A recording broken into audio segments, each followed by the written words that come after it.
বাচ্চা চকলেট খাওয়ার বায়না করলেই এটা হাতে ধরিয়ে দিবেন। শুধু বাচ্চা কেন, বাচ্চার বাবাও চেটে পুটে খাবে। এমনই একটি রেসিপি বাচ্চার বাবাকে দিয়ে বানিয়ে নিলাম। এবার পুরো প্রস্তুত প্রণালী আপনাদেরকে দেখানোর পালা। গাইজ, ভিডিওটা কিন্তু খুবই হেল্পফুল, তাই অবশ্যই শেয়ার করে দিবেন। আর শুধু ভিডিও দেখে চলে গেলেই হবে না, কমেন্ট করে জানাবেন কেমন লাগছে। প্রথমে আমি নিয়ে নিছি 1 কাপ পরিমাণ কাঠবাদাম, আর এটাকে আস্তে আস্তে জাল করে মচমচে বানায় নিব। বেশি জোরে জাল করলে পুড়ে যেতে পারে মুচমুচে হওয়ার আগেই, তাই অবশ্যই জালটা মিডিয়াম টু লো হিটে রেখে আস্তে আস্তে জাল করে মুচমুচে বানায় নিতে হবে। আমি চেক করে নিচ্ছি যে আসলে হয়েছে কিনা। এভাবে বাদাম ভেজে খেতে কিন্তু খুব মজা লাগতেছে। তাতের নিচে দেওয়ার সাথেই বুঝে গেলাম যে এটা হয়ে গেছে মুচমুচে, তাই নামিয়ে ফেলবো।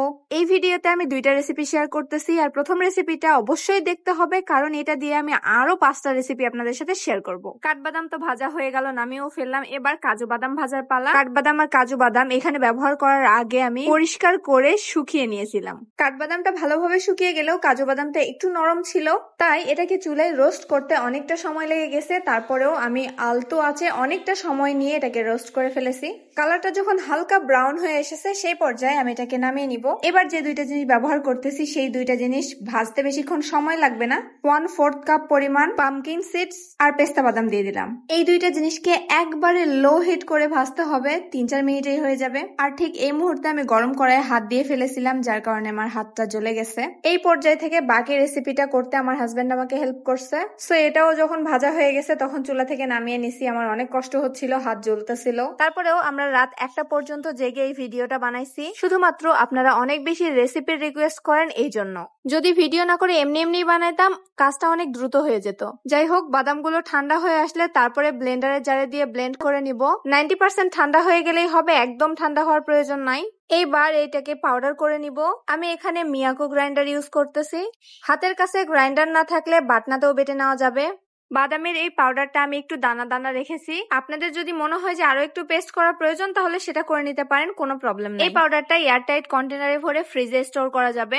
এইটা তো গেল প্রথম রেসিপি। এবার চলে যাই সেকেন্ড রেসিপিতে। এখানে আমি 6 থেকে 7টা খেজুর নিয়েছি, এগুলোকে ভালোভাবে ধুয়ে নিয়েছি। এখন ভেতরে যে বীজগুলো সেগুলো ফালাই দিব।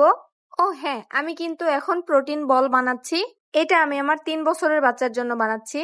2.5 বছর থেকে 5 বছরের বাবুরা এই বলটা খেতে পারবে, বড়রাও খেতে পারবে, তবে আরো কিছু ইনগ্রেডিয়েন্ট অ্যাড করলে বড়দের জন্য বেশি ভালো। কথা বলতে বলতে আমি খেজুরটা ব্লেন্ড করে নিয়েছি, একদম শক্ত একটা পেস্ট হয়েছে। এবার আমি একটা প্লেটের মধ্যে 1 কাপ পরিমাণ বাদামের গুঁড়াটা নিয়ে নিচ্ছি। এটা একদম প্রথমে বানিয়ে রেখেছিলাম, আর পেস্ট করা খেজুরটা এর মধ্যে দিয়ে দিব। খেজুরের পেস্টটা এত বেশি আঠালো হয়েছে যে আমার হাতে চিটকে লেগে যাচ্ছিল, আর যেহেতু আমার হাত বার্ন করছে তাই জ্বলতেছিল। তাই এখন মিক্স করা থেকে শুরু করে প্রোটিন বল বানানোর কাজটা আমার হাজবেন্ড করবে। এখানে কিন্তু অনেক শক্ত হাতে মিক্স করা যাবে না, একদম আলতো হাতে মিক্স করতে হবে। যেহেতু খেজুরের পেস্টটা অনেক বেশি হার্ড, তাই বেশি শক্ত করে চাপ দিলে চিটচিটে হয়ে লেগে থেকে যাবে, ভালোভাবে মিক্স হবে না। ভালোভাবে মিক্স করা হয়ে গেলে নাড়ুর মতো শেপ দিয়ে নিতে হবে। যেহেতু প্রথমবার জারিফকে দিব তাই আমি ওকে বলছিলাম যে একটু ছোট ছোট করেই বানাও। এটা খেয়ে মাশাআল্লাহ অনেক পছন্দ করছে। তো এই তো প্রোটিন বল বানানো কেমন লাগলো আমাদেরকে কমেন্ট করে অবশ্যই জানাবেন। পরবর্তীতে আবার কোনো রেসিপির সাথে হাজির হয়ে যাব, ততক্ষণ সবাই ভালো থাকবেন, আমাদের জন্য দোয়া করবেন। আল্লাহ হাফেজ।